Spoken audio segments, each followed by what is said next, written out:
Hello friends, welcome to my YouTube channel Stephen academy में आपका स्वागत है। और दोस्तों, आज का मैं वीडियो लेकर आया हूं बीएससी एग्रीकल्चर 6 सेमेस्टर वालों के लिए। और इस वीडियो में हम बात करने वाले हैं previous year exam question paper की। तो ये जो क्वेश्चन पेपर है आप लोगों का beneficial insect and paste of horticultural crops and there management का है। और जैसा कि आप लोग देख रहे होंगे कि पिछली बार के जो पेपर आते हैं उनसे बहुत सारे क्वेश्चंस पूछे जा रहे हैं इस बार पेपर में। तो ये पेपर आप लोग बहुत ही अच्छे तरीके से देखिए, और वीडियो पसंद आए तो लाइक ज़रूर कर दीजिएगा, और चैनल पर नए हो चैनल को सब्सक्राइब करके एक बार ज़रूर जाना, ठीक है। और चलिए मैं इसकी आपको सॉल्यूशन पूरा दे देता हूँ और इसकी पूरे आंसर की मैं आप लोगों को बताने जा रहा हूँ। Beneficial insect and paste of horticultural crops and there management का।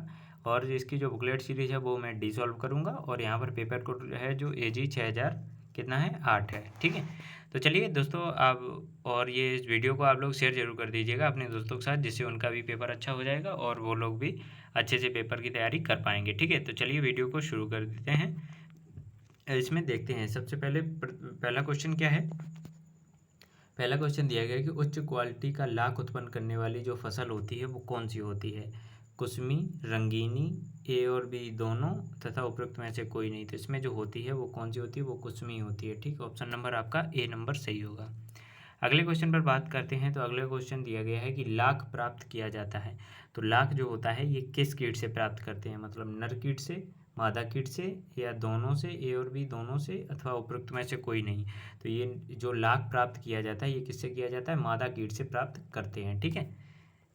अगले क्वेश्चन की बात करते हैं। तो अगला क्वेश्चन आता है क्वेश्चन नंबर 3। क्वेश्चन नंबर 3 में देखते हैं कि एक साल में लाख कीट की कितनी पीढ़ियाँ पाई जाती हैं। एक साल में जो लाख कीट होता है इसकी कितनी पीढ़ियाँ पाई जाती हैं, 1 2 3 4। तो इसकी जो पीढ़ियाँ पाई जाती हैं वो कितनी पाई जाती हैं, 2 पाई जाती हैं। ऑप्शन नंबर आपका बी नंबर सही होगा। इसके बाद बात करते हैं अगले क्वेश्चन की। अगला क्वेश्चन क्या है कि प्लूटिल्ला जाइलोस्टिला, प्लूटिला जाइलोस्टिला वैज्ञानिक नाम है। तो ये जो वैज्ञानिक नाम है ये किसका है, डायमंड बेटमॉक्स का, बैगन का तना एवं फलीवेदक कीट का, टोबैको कैटरपिलर का, पातगोबी के तना छेदक कीट का।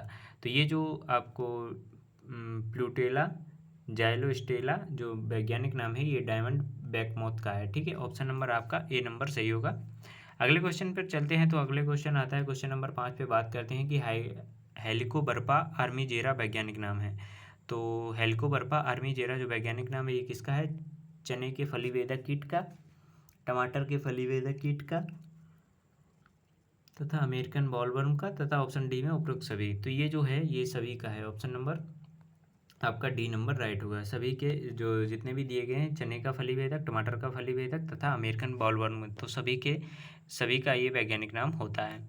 अगला है कि मेलन फ्रूट फ्लाई अंडे कहाँ देती है। तो मेलन फ्रूट फ्लाई जो अंडे देती है वो कहाँ पर देती है, पत्तियों की निचली सतह, जमीन के अंदर, फल के अंदर, उपयुक्त सभी। तो ये जो अंडे देती है ये फल के अंदर देती है। कहाँ पर देती है, फल के अंदर। ऑप्शन नंबर आपका सी नंबर सही होगा।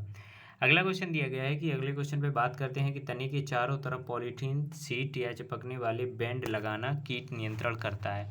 तो किस प्रकार कौन सा कीट होता है जो पॉलीथीन सीट के चिपकाने या बैंड लगाने से रोका जाता है। पहला ऑप्शन दिया गया आम का फुदका, दूसरा दिया गया आम का फुंगा, तीसरा दिया गया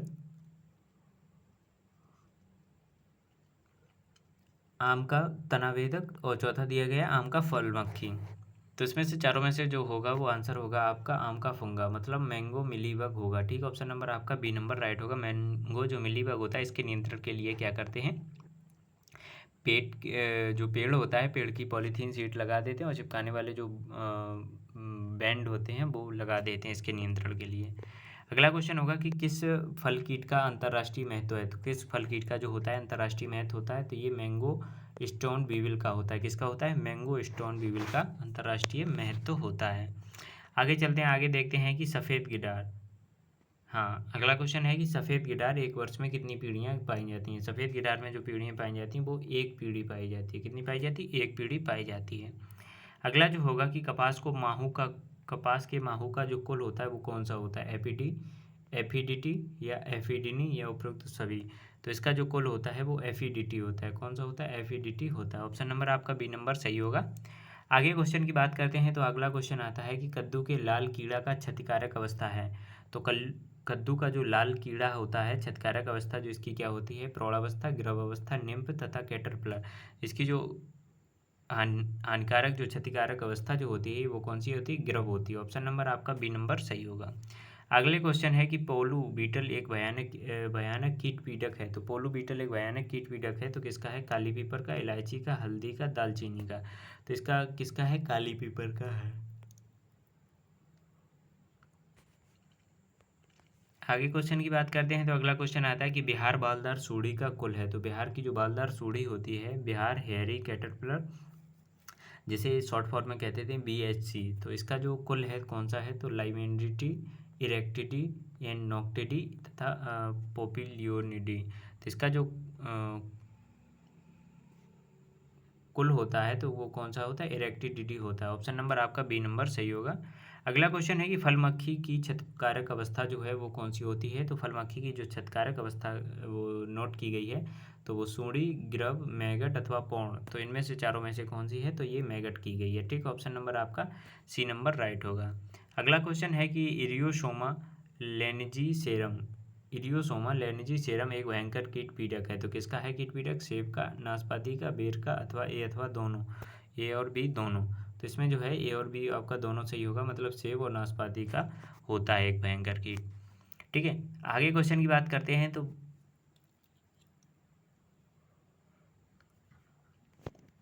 आगे पूछा गया है अगले क्वेश्चन में कि विश्व में सर्वाधिक रेशम उत्पन्न करने वाला जो देश होता है, देश है कौन सा है, विश्व में सर्वाधिक रेशम उत्पन्न करने वाला जो देश है वो चीन है। ऑप्शन नंबर आपका बी नंबर राइट होगा। अगला क्वेश्चन है कि इरी रेशम को पाला जाता है। तो इरी रेशम को कैसे पाला जाता है, तो ये इरी रेशम को पालते हैं कैस्टर लीफ के द्वारा, मतलब अरंडी की पत्ती पर पाला जाता है। ऑप्शन नंबर आपका डी नंबर राइट होगा। अगला क्वेश्चन होगा कि शहतूत के रेशम कीट का जीवन चक्र पूरा होता है तो कितने दिनों में होता है, तो 40 से 50 दिन, 50 से 60, 60 से 70 तथा 70 से 80। तो ये जो होता है रेशम काल शहतूत के रेशम कीट का जो जीवन चक्र 50 से 60 दिनों में पूरा हो जाता है। ठीक है, ऑप्शन नंबर आपका बी नंबर राइट होगा। अगला क्वेश्चन होगा कि शहतूत के रेशम कीट का जो कुल होता है,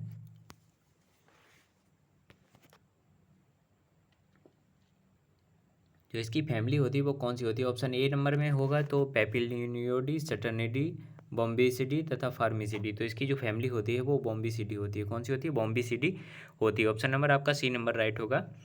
अब आगे देखते हैं, आगे क्या दिया गया है कि मूंगा रेशम कीट, मूंगा रेशम कीट है तो किसका रेशम कीट है, तो जंगली का या पाली जाने वाली, या ए और बी दोनों, या उपरोक्त में से कोई नहीं। तो ये जो मूंगा रेशम कीट है ये ए और बी दोनों, मतलब जंगली तथा पाली जाने वाली दोनों प्रकार का कीट है। अगला होगा कि रेशम कीट को कोकून के अंदर, रेशम कीट को कोकून के अंदर प्यूपी मारने को कहते हैं। तो रेशम कीट के कोकून के अंदर प्यूपी जो मारी जाती है उस क्रिया को क्या कहते हैं, माउंटिंग, रीलिंग, क्यूरिंग या स्टफलिंग। तो उसे कहा जाता है, स्टफलिंग कहा जाता है। क्या कहा जाता है, स्टफलिंग कहते हैं उसे। ऑप्शन नंबर आपका डी नंबर राइट होगा। अगला क्वेश्चन है कि बॉम्बिक्स मोरी एक है। तो बॉम्बिक्स मोरी एक क्या है, एकाहारी, अल्पाहारी, सर्वाहारी, उपयुक्त सभी। तो बॉम्बिक्स मोरी जो होती है ये एकाहारी होती है। ठीक है, ऑप्शन नंबर आपका ए नंबर राइट होगा। अगला क्वेश्चन है कि भारतीय रेशम कीट पालन सामान्यतया होता है तो कैसे होता है, एक पीढ़ी, दो पीढ़ी, अनेक पीढ़ी, उपयुक्त में से कोई नहीं। तो भारतीय रेशम कीट पालन जो सामान्यतया होता है वो किस में होता है, अनेक पीढ़ी में होता है। ऑप्शन नंबर आपका सी नंबर सही होगा। आगे क्वेश्चन की बात करते हैं दोस्तों। अगर आप लोगों को वीडियो पसंद आ रहा हो तो प्लीज़ इसे लाइक कर दीजिए यार, आप लोग लाइक नहीं करते हो यार, लाइक तो कम से कम कर दिया करो। और अपने दोस्तों के साथ भी जल्दी से एक बार ज़रूर इसे शेयर कर दीजिए, जो दोस्त आपके साथ हों और जो जिनको मतलब जिनका कल पेपर है बेनिफिशियल इंसेक्ट्स का या आज है, तो फिर आप इसको जल्दी से आप लोग क्या कर दीजिए, शेयर कर दीजिए एक बार, तो जिससे ये जो पिछले ईयर के पेपर हैं उनसे क्वेश्चन एक भी नहीं छूटने चाहिए जो भी पूछे जाएँ। तो चलिए आगे देखते हैं। अगला क्वेश्चन क्या है कि लार्वा की अवस्था जिसमें रेशम उत्पन्न करना प्रारंभ करते हैं तो वो कौन सी कहलाती है। तो चौथी, पाँचवीं के बाद वाली अवस्था या छठवीं अवस्था। तो जो पाँचवीं के बाद वाली अवस्था होती है इसका प्रयोग किया जाता है। ऑप्शन नंबर आपका सी नंबर राइट होगा। अगला क्वेश्चन है कि रेशम कीट में प्रोबाइन बीमारी का प्रकोप होता है। रेशम कीट में प्रोबाइन बीमारी का जो प्रकोप होता है वो कैसे होता है, नोसेमिया बम्बिशी, नोसेमा एप्सी, नोसेमा लोकस्टी तथा उपयुक्त सभी। तो इसमें जो होगा वो नोसेमा बॉम्बिसाई होगा। ठीक है, ऑप्शन नंबर आपका ए नंबर सही होगा। अगला क्वेश्चन है कि रेशम कीट में कौन सी बीमारी बैक्टीरिया द्वारा उत्पन्न की जाती है। तो रेशम कीट में जो बीमारी होती है बैक्टीरिया द्वारा उत्पन्न कौन सी होती है, तो फ्लेचरी होती है। ऑप्शन नंबर आपका सी नंबर राइट होगा। अगले क्वेश्चन की बात करते हैं तो केंद्रीय रेशम बोर्ड का जो मुख्यालय है वो कहाँ पर है? नई दिल्ली में, बेंगलुरु में, हैदराबाद में तथा चेन्नई में। तो ये कहाँ पर है? केंद्रीय रेशम बोर्ड का जो मुख्यालय है ये हमारा बेंगलुरु में है। ऑप्शन नंबर आपका बी नंबर राइट होगा। अगला क्वेश्चन है कि यूजी मक्खी का वानस्पतिक वैज्ञानिक नाम क्या है? तो यूजी मक्खी का वैज्ञानिक नाम जो होता है वो इक्सोरिस्टा सर्विलेंस होता है। क्या होता है? इक्सोरिस्टा सर्विलेंस होता है। ऑप्शन नंबर आपका ए नंबर राइट होगा। अगला क्वेश्चन है कि मरे हुए कोया को धागा हटाने को कहते हैं, तो इस क्रिया को क्या कहते हैं? मरे हुए कोआ को धागा हटाने की क्रिया माउंटिंग, रीलिंग, क्यूरिंग अथवा बुनाई। तो इसे क्या बोला जाता है? तो इसे रीलिंग बोला जाता है। क्या बोलते हैं? रीलिंग कहते हैं। ऑप्शन नंबर आपका बी नंबर राइट होगा। अगले क्वेश्चन की बात करते हैं कि रेशम कीट में मस्कार्डिन रोग निम्नलिखित के कारण होता है। तो रेशम कीट में जो मस्कार्डिन रोग होता है वो किसके कारण होता है? फफूंदी, बैक्टीरिया, वायरस, प्रोटोजोआ। तो ये जो रोग होता है मस्कारिन, तो ये फफूंदी के कारण होता है। ऑप्शन नंबर आपका ए नंबर सही होगा। ठीक है, इसके बाद बात करते हैं अगले क्वेश्चन की। अगला क्वेश्चन क्या है कि रेशम कीट में कौन सी बीमारी न्यूक्लियर पॉलीहाइड्रोसिस के कारण होती है? तो रेशम कीट में कौन सी बीमारी जो होती है वो न्यूक्लियर पॉलीहाइड्रोसिस के कारण होती है? तो वो होती है मस्कार्डिन, पेब्राइन, फ्लैचेरी तथा ग्रेशरी। तो ये जो बीमारी होती है इसे ग्रेशरी कहते हैं। ठीक है, जो हाइड्रोसिस के कारण होती है, पॉलीहाइड्रोसिस के कारण होती है। ऑप्शन नंबर आपका डी नंबर राइट होगा। अगला क्वेश्चन है कि एशियाई मधुमक्खी का वैज्ञानिक नाम होता है। तो एशियाई मधुमक्खी का जो वैज्ञानिक नाम होता है एपिस सिराना इंडिका होता है। क्या होता है? एपिस सिराना इंडिका होता है। ऑप्शन नंबर आपका सी नंबर राइट होगा। अगले क्वेश्चन की बात करते हैं तो शाही भोजन स्रावित किया जाता है। तो शाही भोजन जो होता है ये किससे स्रावित करते हैं? तो हाइपोफेरेंजियल ग्रंथि से करते हैं। किससे? हाइपोफेरेंजियल ग्रंथि से इसका जो स्राव किया जाता है वो करते हैं। ऑप्शन नंबर आपका बी नंबर सही होगा। अगला क्वेश्चन है कि रानी मधुमक्खी किस प्रकार के अंडे देती है? तो रानी मधुमक्खी जो होती है निषेचित, अनिषेचित, ए और बी दोनों, उपरोक्त में से कोई नहीं। तो जो रानी मधुमक्खी होती है ये किस प्रकार के अंडे देती है? तो ये दोनों ए और बी प्रकार दोनों के देती है, मतलब निषेचित और अनिषेचित दोनों प्रकार के अंडे ये देती है। अगला होगा कि श्रमिक मधुमक्खी होती है। तो श्रमिक मधुमक्खी कैसी होती है? बांझ नर, बांझ मादा, जननक्षम नर तथा जननक्षम मादा। तो इसमें जो होगा स्टाइल मतलब बांझ मादा होगी। ऑप्शन नंबर आपका बी नंबर राइट होगा। अगला क्वेश्चन है कि मधुमक्खी में किस प्रकार का पैर पाया जाता है? तो मधुमक्खी में जो पैर पाया जाता है वो किस प्रकार का पाया जाता है? तो ऑप्शन ए में है रेप्टोरियल, दो में है फुजेरियल तथा करकोशियल और ऑप्शन डी में है उपरोक्त में से कोई नहीं। इसका जो होगा उपरोक्त में से कोई नहीं, वो उसमें किसी अन्य प्रकार का जो पाया जाता है वो फ्यूजोरियल होता है। फ्यूजोरियल टाइप का मधुमक्खी का पैर पाया जाता है। ठीक है, तो उपरोक्त में से कोई नहीं, ऑप्शन डी नंबर इसका सही होगा। अगला क्वेश्चन है कि मधुमक्खी में किस प्रकार के उदरीय खंड पर मोम ग्रंथियां पाई जाती हैं? तो कौन सा उदरीय खंड होता है जिसमें मोम ग्रंथियां पाई जाती हैं? ए नंबर में 3 से 6, 4 से 7, 5 से 8 तथा 7 से 10। तो इसका जो सही आंसर होगा वो बी नंबर होगा, मतलब 4 से 10। कितना होगा? 4 से 10 होगा। ऑप्शन नंबर आपका बी नंबर सही होगा। अगले क्वेश्चन पर देखते हैं कि मधुमक्खी में अमेरिकन फाउल ब्रूड बीमारी होती है।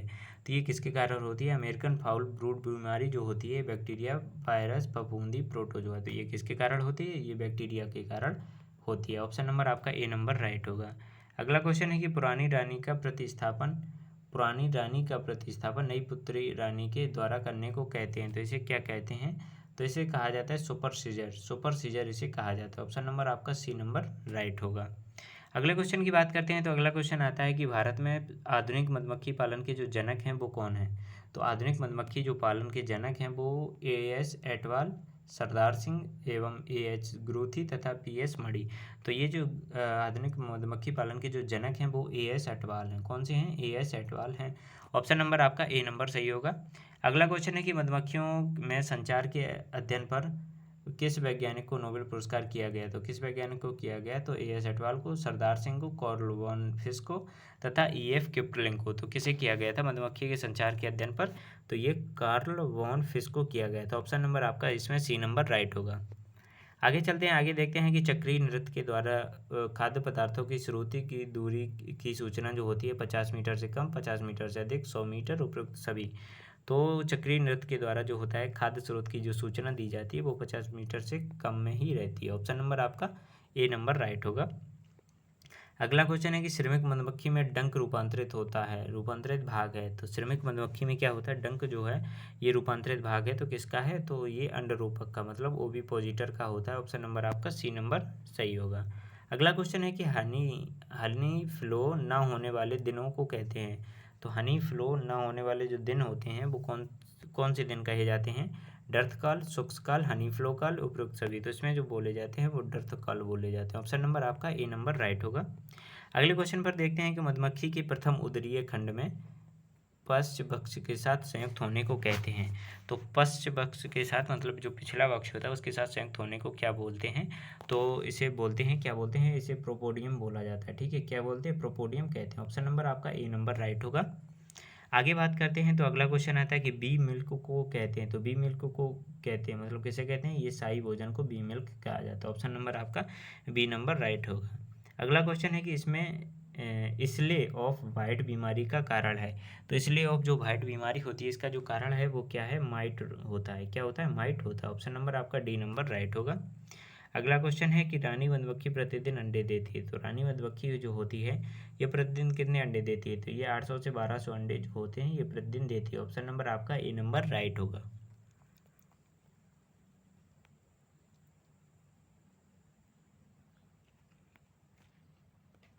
अगला क्वेश्चन आता है कि केंद्रीय मधुमक्खी एवं शोध प्रशिक्षण संस्थान का मुख्यालय है। तो ये कहाँ पर है? पुणे में, बेंगलोर में, हैदराबाद में, नई दिल्ली में। तो ये केंद्रीय मधुमक्खी शोध एवं प्रशिक्षण संस्थान जो है ये पुणे में है। ठीक है, ऑप्शन नंबर आपका ए नंबर राइट होगा। अगला क्वेश्चन क्या है कि एपिस गैलीफेरा को कौन से वैज्ञानिक ने इटली में प्रथम बार प्रतिस्थापित किया था? तो एपिस गैलीफेरा को निम्नलिखित में से किस वैज्ञानिक ने इटली में प्रतिपादित किया था? ए एस एटवाल ने किया था। किसने? ए एस एटवाल ने। ऑप्शन नंबर आपका बी नंबर सही होगा। अगला क्वेश्चन है कि विश्व में भारत का मधु उत्पादन में प्रथम स्थान, मधु उत्पादन में स्थान है। तो कौन सा स्थान है? तो ये 7th है, मतलब 7th स्थान होगा। ऑप्शन नंबर आपका डी नंबर राइट होगा। अगले क्वेश्चन है कि गैलेरिया मिलोनिला एक है। तो गैलेरिया मिलोनिला जो होता है ये बड़ा गोमी सलब, लघुमोमी सलब, तटैया तथा माइट होते हैं। तो ये होते हैं ग्रेटर वैक्स मोथ, बड़ा मोमी सलब होता है। ठीक है, ऑप्शन नंबर आपका ए नंबर राइट होगा। अगला क्वेश्चन क्या है कि 53 में कि भारत में सर्वाधिक लाख पैदा करने वाला जो राज्य है वो कौन सा है? तो ये राज्य जो है वो झारखंड है। ऑप्शन नंबर आपका डी नंबर सही होगा। अगला क्वेश्चन है कि Indian institute of natural resin and gums का मुख्यालय कहाँ है? तो नेचुरल रेजिन एंड गम्स का जो मुख्यालय है ये रांची में स्थित है। ऑप्शन नंबर आपका सी नंबर सही होगा। आगे क्वेश्चन को देखते हैं तो लाख कीट में कौन सी लाख ग्रंथि का स्रवण होता है? तो लाख कीट में जो लाख ग्रंथि का स्रवण होता है वो कौन सी होती है? रेजिन ग्रंथि, लाख ग्रंथि या क्यूटेनियस ग्रंथि। तो इसमें होगा उपरोक्त सभी। ऑप्शन नंबर आपका डी नंबर सही होगा। अगला क्वेश्चन है कि लाख कीट का जो वैज्ञानिक नाम होता है वो क्या होता है? लाख कीट का वैज्ञानिक नाम होता है कि उपरोक्त सभी। ऑप्शन नंबर आपका डी नंबर राइट होगा। चलिए दोस्तों, ये आप लोगों इसका क्वेश्चन नंबर डी नंबर होगा। ठीक है, और दोस्तों अगर आप लोगों को वीडियो पसंद आ रहा हो तो प्लीज़ इसे लाइक ज़रूर करते रहिए यार, आप लोग लाइक नहीं करते हैं। लाख कीट, इसके बाद बात करते हैं कि लाख कीट का गढ़ होता है। तो लाख कीट का जो गढ़ होता है वो कौन सा होता है? हेमी पटेरा होता है। ऑप्शन नंबर आपका ए नंबर सही होगा। अगला क्वेश्चन क्या है कि लाख कीट किस प्रकार के अंडे देती है? तो लाख कीट जो होती है ये बहुत प्रकार के अंडे देती है, निषेचित तथा अनिषेचित दोनों प्रकार के। ठीक है, इसके बाद बात करते हैं कि लाख कीट में किस प्रकार का जमन पाया जाता है। तो लाख कीट में किस प्रकार का जमन पाते हैं? तो यह अंड सजीव प्रजता होती है। ऑप्शन नंबर आपका डी नंबर राइट होगा। अगला क्वेश्चन है कि निम्नलिखित सर्वाधिक लाख उत्पादन वाली फसल है। तो सर्वाधिक जो लाख उत्पादन करने वाली जो फसल है वो कौन सी है? तो ये रागनी है। ठीक है, ऑप्शन नंबर आपका इसमें बी नंबर राइट होगा। तो दोस्तों ये मैंने आप लोगों को पूरे 60 को क्वेश्चन आप लोगों के करा दिए हैं। तो अगर आप लोगों को वीडियो पसंद आया तो प्लीज़ इसे लाइक करिए, अपने दोस्तों के साथ जरूर शेयर कर दिए और उन्हें भी पता चल सके कि पिछले ईयर के पेपर कितना इंपॉर्टेंट है। ठीक है, चलिए मिलते हैं आप लोगों को, और इस सब्जेक्ट से जो रिलेटेड मतलब जो मेरे वीडियो हैं वो आप लोगों को चैनल पर मेरे पे प्रोवाइड हो जाएंगी। तो वहाँ पर डले हुए हैं तो वो आप लोग देख सकते हैं। उनकी लिंक हाँ मैं अपने डिस्क्रिप्शन बॉक्स में दे दूंगा या फिर प्लेलिस्ट की लिंक दे दूंगा, आप लोग वहाँ से देख लीजिए। चलिए मिलते हैं नेक्स्ट वीडियो में नेक्स्ट टॉपिक के साथ, तब तक के लिए धन्यवाद।